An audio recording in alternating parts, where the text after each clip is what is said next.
Yeah, we'll just run through some hot names. The first round fell the way I thought it was going to fall.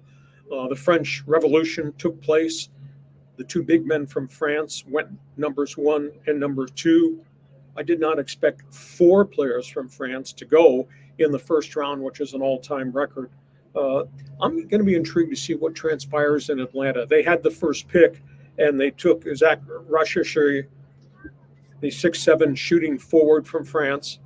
They've got roster issues. They might have a luxury tax issue. There's still this great debate whether they should trade Trae Young or maybe move DeJounte Murray. Lakers have been involved in those trade conversations. But now suddenly you've got a real legitimate stroker of a forward to go with two really good swingman guards. Suddenly Atlanta looks like a very, very different basketball team. So it's going to be fascinating to see. But this kid from France is really ahead of the curve in terms of development. He's so young and had success playing in the Euro League. Washington at number two took the player that we had talked about on Monday in Alex Sarr, 7'1", plays tremendously long. Played in Perth, Australia this year. He initially is from France and also played in the NBA G League for the Ignite team. So this kid has traveled the globe and has made giant strides. Houston at number three suddenly looks like a really dangerous franchise. They shopped that pick around.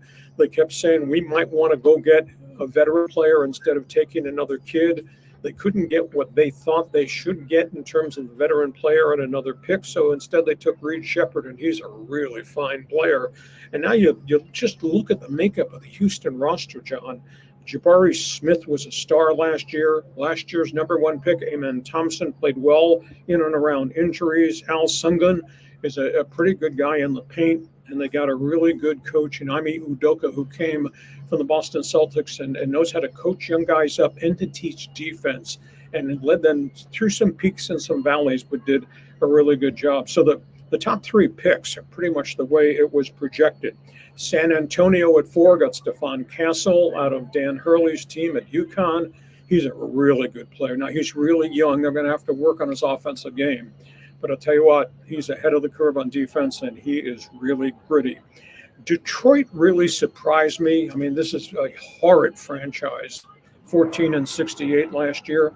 Detroit had the chance to take maybe the other best big man forward, and I don't understand them bypassing Donovan Clingan from the University of Connecticut. Granted, they took a guy from the NBA G League, from the Ignite team, Ron Holland, but they needed stability. They needed size. They needed a defender in the paint, because I don't think their centers have been very good. That was the first thing that really surprised me.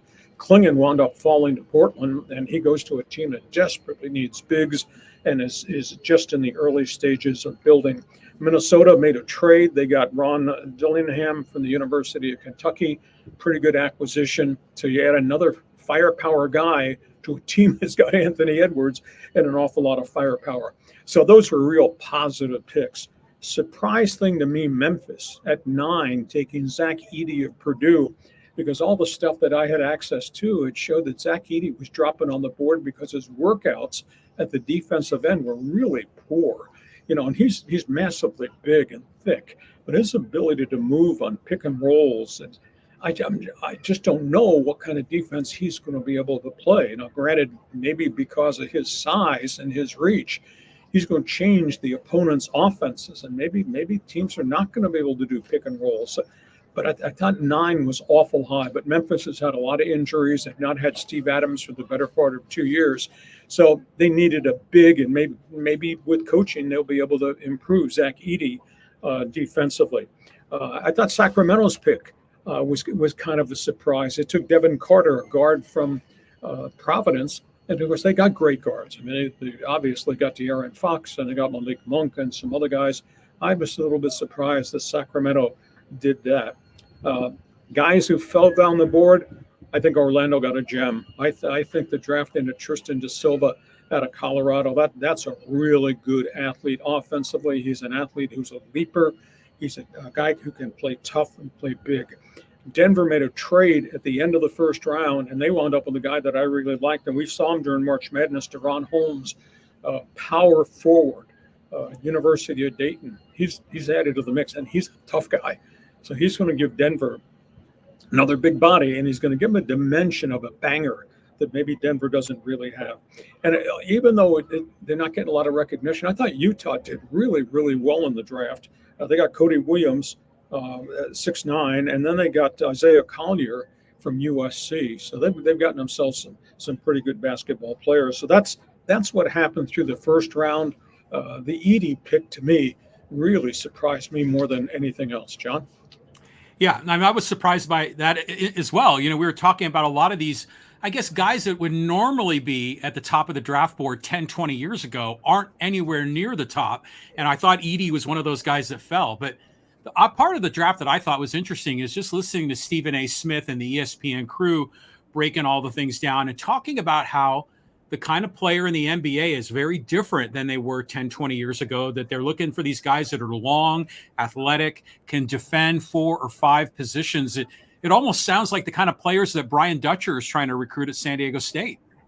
Well, Dutcher recruits them and then teaches them how to play it. These are accomplished kids. I mean, the level of athleticism that's coming to the NBA draft now, but granted, they're 18 and 19 and 20-year-olds at most. There's hardly any upperclassmen at all that are part of the NBA's first round right now. So the league obviously has changed, but boy, this skill level. I agree with this skill level. It to me is just absolutely phenomenal. How about John, France? France. We had how many guys came from France? Well, it obviously started way back in the day with the guards that Greg Popovich took from San Antonio from France. Manu Ginobili and Tony Parker were the first 2 really good players that came from France.